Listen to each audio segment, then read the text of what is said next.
Le 8e film de Paul Thomas Anderson, Phantom Thread, raconte l'histoire de Reynolds Woodcock, couturier de renom du Londres des années 50. Il dirige avec sa sœur Cyril la maison Woodcock, qui conçoit de magnifiques robes destinées à des personnalités riches et importantes.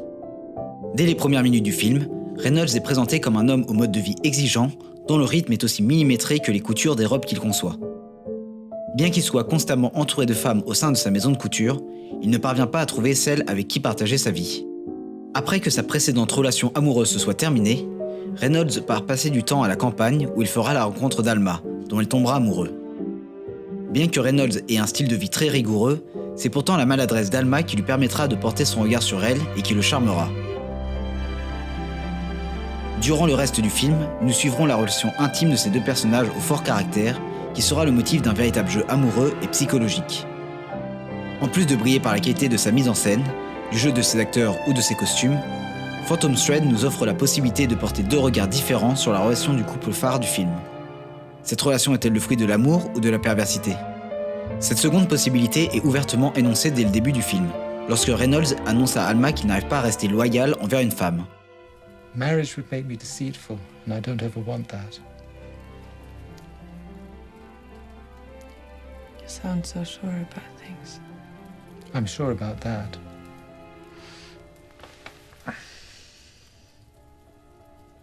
I think you are only acting strong. Nous voyons dès lors qu'Alma essaiera de révéler les faiblesses de Reynolds, ainsi que son attachement aux personnes qu'il affectionne. De plus, la notion de jeu entre les deux personnages rentre en scène à partir de cet instant, lorsque chacun joue à soutenir le regard de l'autre. Bien que Reynolds semble rester calme en toutes circonstances, la façon dont sont filmés ses trajets en voiture trahit cette image. Nous pouvons interpréter cette idée de réalisation comme une transposition des différentes émotions qui le dominent. La colère, l'excitation. Cela permet de confirmer les paroles d'Alma. Reynolds joue un rôle. Après avoir dîné ensemble, les deux amants se découvrent dans la maison de campagne de Reynolds. Il est curieux, attentionné, tandis qu'Alma semble timide et réservée. Puis les attentions de chacun se révéleront peu à peu, dissimulées derrière la façade de la couture. Cyril arrivera de façon inattendue pour Alma et sera omniprésente bien que discrète. Reynolds annoncera à Alma qu'il fera d'elle la personne qu'il souhaite, ce qui ne gênera pas Alma dans un premier temps qui, au contraire, appréciera ce sentiment de mise en valeur et de se sentir belle. You have no breasts. 22, Yes, I know. 32 and a half. You can drop your arm now. I'm sorry. No, you're perfect. My job to give you some. If I choose to. But in his work, I become perfect. And I feel just right. Mais le fait que Reynolds souhaite façonner sa propre version d'Alma n'empêchera pas cette dernière de lui résister, de rester debout par la suite. And I can stand endlessly. No one can stand as long as I can. Très vite, un jeu de domination morale va se mettre en place. Reynolds va tenter d'imposer sa façon de penser à Alma, mais celle-ci ne le laissera pas faire. Cependant, Reynolds ne pourra pas se passer d'elle et de leur relation charnelle, la fin étant évidemment utilisée comme métaphore de ses désirs. You had enough to eat?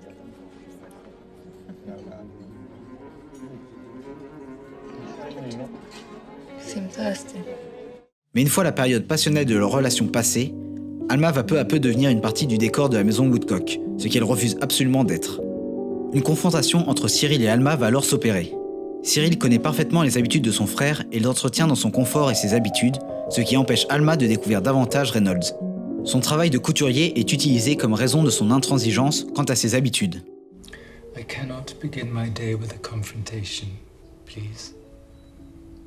I'm delivering the dress today, and I can't take up space with a confrontation. I simply don't have time for confrontations. La musique envoûtante de Johnny Greenwood, House of Woodcock, retransmet parfaitement l'aspect harmonieux du travail qui s'opère au sein de la maison. Tellement harmonieux que nous souhaiterions y rester éternellement, comme le personnage de Reynolds qui refuse de changer ses habitudes de couturier. Seulement, la situation va tourner à l'avantage d'Alma. Après l'organisation du défilé de la maison Woodcock qui met en valeur les robes de Reynolds, ce dernier va tomber à bout de force. Alma profitera de ses instants de faiblesse pour prendre soin de la vie de Reynolds. Let me try for you. Elle lui devient alors indispensable et lui donne l'amour dont il a besoin. Même si Reynolds finira par se remettre de cet état au bout de quelques jours, cet événement aura néanmoins confirmé à Alma ce qu'elle pensait depuis le début de sa rencontre avec Reynolds. Il n'est pas aussi fort que ce qu'il prétend. Alma commence alors à s'affirmer de plus en plus parmi les membres de la maison Woodcock. Elle accomplit son véritable acte d'engagement en se permettant d'aller récupérer la robe de mariage de Barbara Rose en l'honneur de la maison de couture. Mais cette affirmation se compose également de jalousie envers les autres femmes qui portent les robes de Reynolds. Alma essaiera alors de manifester une fois de plus son attachement envers Reynolds en lui réservant une surprise, malgré les avertissements de Cyril qui lui suggérera de ne pas le faire, au risque que cela déplaise à son frère. Alma l'organisera malgré tout, ce qui marquera un tournant dans la relation des deux personnages. Comme l'avait prévu Cyril, Reynolds sera complètement désenchanté par la surprise d'Alma, puisqu'il n'apprécie toujours pas sortir de ses habitudes. Si l'on reprend la symbolique de la faim évoquée précédemment, Reynolds ne répond pas à Alma lorsqu'elle lui demande s'il est affamé. Il préfère essayer de retrouver ses repères en demandant où se trouve sa sœur. Are you hungry? Where is Cyril? Le repas qui suit se passe mal, mais permet de remettre au premier plan la notion de jeu entre Alma et Reynolds, mais également le rôle qu'il joue constamment. Au lieu de faire face aux reproches d'Alma, il préfère détourner la conversation vers des sujets futiles. Asparagus, is this all about your No, asparagus? it's not about What asparagus. the hell is it about? Excédée par le comportement de Reynolds, Alma finira par lui annoncer de façon franche que la vie de Reynolds n'est composée que de faux semblants. What game? What precisely is the nature of my game? You tell me. Oh, this whole. What? All your rules and your walls and your doors and your people and your money and all these clothes and everything. This game. C'est à ce moment-ci que la frontière entre amour et perversion devient de plus en plus floue dans la relation entre Reynolds et Alma. Celle-ci va désormais chercher à l'affaiblir le plus possible en l'empoisonnant à l'aide d'un champignon vénéneux. Alors qu'il vérifie la robe de mariage de la princesse Mona Braganza, Reynolds s'effondre complètement sur la robe avant de toucher le sol. Pour la première fois, Reynolds finira par admettre sa peur en se confiant à Alma, qui semble s'en réjouir. I'm scared, Alma. Yes, of course you are. Do you think I'll ever get better? Of course. I take care of you. Mais cet acte immoral de la part d'Alma permettra pourtant de comprendre qui est Reynolds. Son comportement ne prendra seulement sens lorsqu'il se retrouvera aux portes de la mort et que ses regrets le hanteront. Alors qu'il se retrouve dans son état le plus faible, Reynolds aperçoit le spectre de sa mère auquel il va se confier. Le comportement de Reynolds devient alors explicite. Depuis la disparition de sa mère, il manque d'une figure maternelle qui le réconforte et n'arrive plus à s'ouvrir au monde. I just miss you. It's as simple as that. I want to tell you everything. Cet aspect de sa vie est abordé dès le début du film, lorsqu'il confie à Alma qu'il garde toujours une part de sa mère près de lui. Alma, dont la signification latine de son prénom renvoie à la notion de mère nourricière, finit ainsi par remplacer symboliquement la mère de Reynolds, qui a enfin réussi à faire son deuil. Durant la scène suivante, le début du plan est composé de 3 éléments importants. Alma, Reynolds, ainsi que la robe destinée à la princesse Mona Braganza.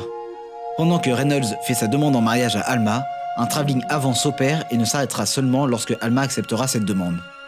Le plan se termine sur les deux personnages qui ne se sont jamais sentis aussi proches, et nous remarquons alors l'absence de la robe sur le plan final.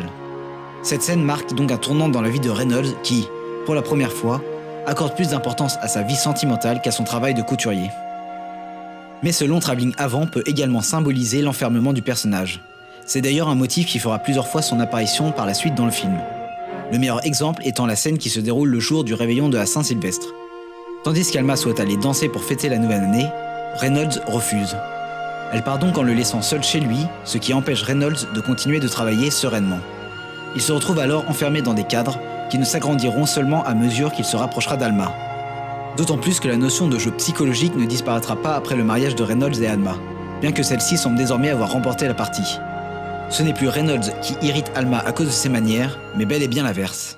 Thank you, Alma. Not at all.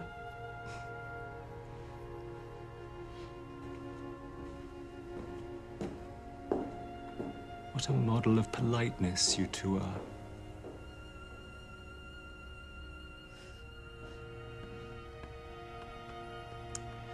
There is an air of quiet death in this house, and I do not like the way it smells. Les dernières scènes de Phantom Thread laissent le spectateur interpréter à sa manière les derniers instants du film. Alors que les destins du couple semblent être sur la mauvaise voie une fois de plus, Alma va de nouveau empoisonner Reynolds, cette fois-ci avec une omelette aux champignons. La scène commence avec une musique ample qui souligne l'aspect tragique de la scène, puis est suivie d'une autre plus douce et réconfortante, pourtant composée des mêmes notes. Les deux apparences complémentaires de cette relation sont ainsi présentes, l'amour et la perversité, qui s'alimentent mutuellement.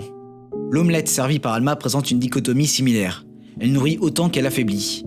Le film présente un rapport étroit entre la nourriture et l'évolution de la relation entre Alma et Reynolds, puisque chaque scène de repas du film permet de figurer la situation entre les deux personnages. Mais cette relation devrait ne jamais se finir si l'on se fie à la dernière réplique de Phantom Thread.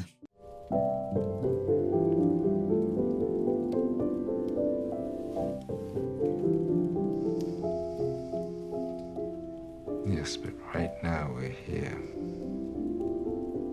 Yes, of course we are. And I'm getting hungry.